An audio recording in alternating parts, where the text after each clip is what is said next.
As you may have heard, an American caver named Mark Dickey spent more than a week trapped in a cave deep in Turkey, some 3,000 feet below the surface of the ground.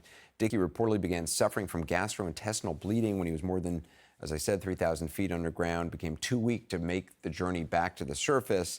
A whole rescue operation, about 200 people were involved to get him out. Dickey's condition became so severe, at one point rescuers gave him transfusions while underground. We're happy to report that he survived. He's in much better condition, and he joins us tonight from the hospital.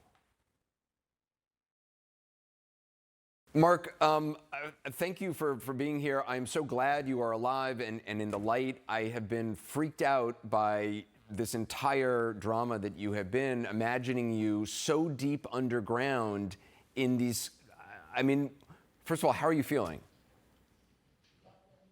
I appreciate your asking. Definitely feeling much better than I have been. You know, every single day is a steady improvement. And I hear you on the freaked out. It's a crazy thought to be that far underground, just thinking about like how much rock, earth, and just everything that's piled on top of you and how far away from the surface you are. So yeah, freaked out is a good term, especially for when things started to go wrong. So when did things start to go wrong? How deep were you at that time? How deep was I at that time? I Yeah. actually was even deeper in the cave. I wasn't at camp, which is where I was stabilized for quite some time. I was farther into the cave at a location that I was exploring. I was actually with Jessica. We were about to start climbing a lead. I was 80 meters Jessica off is your the ground partner, on a rope, and yep, that is my partner. and she's in the room with you. And we were both there. She is. Hey, Jessica. Uh, And you had internal bleeding. What did you feel? What did you feel was wrong? so it turned out to be internal bleeding, which I figured out after I got down on the ground. Jessica got down behind me, and she called out, "What do you need?" And my response was just privacy, because unfortunately I was having I needed to go to the bathroom, and it was a crazy fast onset, dizziness, uh, nausea, hot and cold, and the stool that came out was just black, tarry, digested blood, and that was a bad sign. So you realize you have internal bleeding and you're in trouble. Jessica goes for supplies. It takes her, was it 24 hours just to get out, or 24 hours to get out and back? No, Jessica is spectacular. That was 24 hours for her to get out, coordinate a response, notify different organizations, get the medical supplies on the way, have them delivered to camp, and then all the way back to me. No, she pulled off a miracle. Did you think you might die down there? It was this transitioning thought process. At first, it was okay. This is pretty bad. I have no idea how serious it is. Then it moved into, okay, this doesn't seem to be life-threatening, unpleasant, nasty. Immediately make my way out of the cave, but I'm okay. And then the moment I started vomiting large volumes of blood, it was, this is life-threatening. This is bad. I need serious assistance. And then the time period before Jessica arrived was the roughest. I remember the transition as my symptoms got worse, as my pulse was decreasing, as my blood pressure was decreasing, as it was harder to hold on to consciousness. Yeah, I was in the range of, I'm probably gonna die.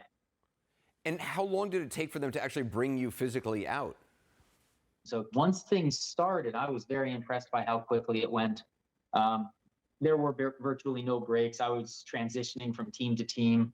I would maybe rest for an hour or two in between one team finishing transport and the next one getting in and getting coordinated. It was an interesting balance of, it's better to just keep moving, keep making that progress. But at the same time, it was taking a toll on me. I was already in really bad shape, and just that constant movement through the cave was rough.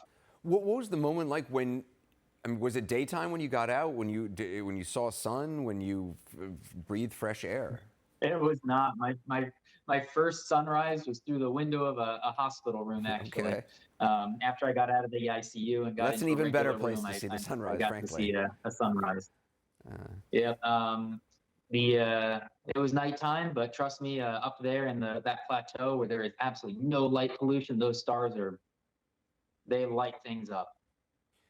Can you just finally? I mean, can you just explain what is the appeal of it? I mean, I did like spelunking long ago, and it was cool. But I mean, going to these depths, what is it for you? What is the magic of it?